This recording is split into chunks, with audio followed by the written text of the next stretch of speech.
পারভেজ ইমন কি বাংলার ক্রিকেট নতুন ছক্কার রাজা? 4 কম 6 বেশি, চারদিকে বল পেটানো তার নেশা। ইমনের বিপিএল এর ক্যাপ্টেন মোহাম্মদ মিঠুন বলছেন, এই বাঁহাতি ওপেনার স্পেশাল ট্যালেন্ট। ম্যানেজমেন্টের ভরসা পেলে যাবে বহুদূর। মিঠুনের মতে, ঘরের বাজে পিচের কারণে এখনো আন্তর্জাতিক টি-20-র রিদমটা ঠিকঠাক ধরতে পারছে না বাংলার ব্যাটাররা। সাইফুল রূপকের রিপোর্ট। পারভেজ ইমন বল পেটাতে পটু, দ্রুত লাইন লেন্থ বোঝার ক্ষমতা দারুণ, ব্যাটে বলে কানেকশন করেন জোরে সোরে। বাংলার ক্রিকেটের নয়া ছক্কার রাজা। শনিবার সংযুক্ত আরব আমিরাতের বোলাররা টের পেয়েছে ইমনের এক একটা ছক্কায় কত জ্বালা। এতদিন ঘরোয়া টি-20তে বাংলাদেশের পক্ষে দ্রুততম সেঞ্চুরির মালিক ছিলেন। এবার আন্তর্জাতিক সার্কিটে লাল সবুজ জার্সিতে আইডল তামিমকে ডিঙিয়ে দ্রুততম শতকের দেখা পেলেন। হার্ড হিটার ইমনকে লম্বা রেসের ঘোড়া ভাবছেন বিপিএলে তার কাপ্তান মোহাম্মদ মিঠুন। এগ্রেসিভ ব্যাটার আমরা বুঝি, বাট ওর মধ্যে স্পেশালিটি কি দেখেছেন?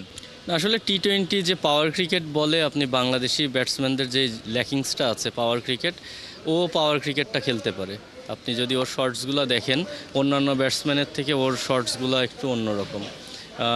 আমি মনে করি এখানে অন্যান্য ব্যাটসম্যানের সাথে ওর তফাৎ, যে টি-20-র জন্য যে পাওয়ার ক্রিকেটটা দরকার, ওইটা ওর মধ্যে ন্যাচারালি আছে। 2006-এ আন্তর্জাতিক টি-20-তে বাংলাদেশের পথ চলা শুরু। প্রথম সেঞ্চুরি আসে 2016-তে ওমানের বিপক্ষে তামিমের ধুন্ধুমার উইলোতে।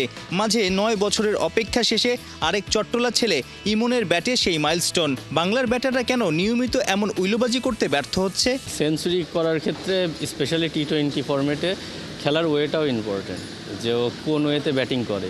তো আপনি চাইলেই দেখেন, অনেকেই অনেক বড় ইনিংস খেলতে পারে, দেখা যাচ্ছে 20 ওভার খেলছে 80 রান নট আউট থাকতে পারে।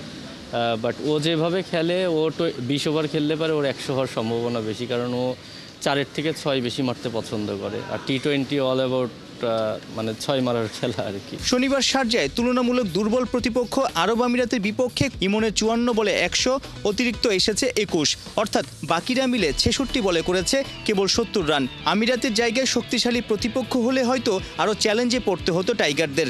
এই ফরম্যাটে দল হয়ে কবে খেলবে বাংলাদেশ? যখন টি-20 শুরু হয়েছে তখন আমরা পিছিয়ে ছিলাম, এখন আমরা পিছিয়ে আছি। আমরা কিন্তু কখনোই ইন্টারন্যাশনাল লেভেলে স্পেশালি এই ফরম্যাটটা আমরা কখনোই কোপ আপ করতে পারিনি।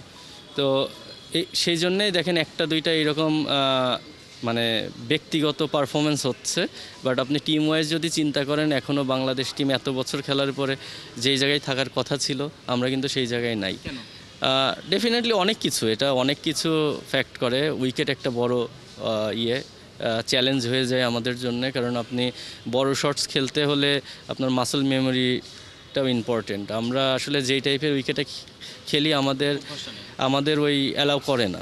আমরা হয়তো বা 2টা মারলে 3টার সময় একই বাউন্সে আসে না বা একই পেসে আসে না। মিঠুনের মতে প্রায় এইরকম ঝড়ো ইনিংস দেখতে চাইলে টিম ম্যানেজমেন্ট থেকে ভরসা এবং লাইসেন্স দুটোই দরকার পারভেজ ইমনের। সাইফুল রূপক, 71।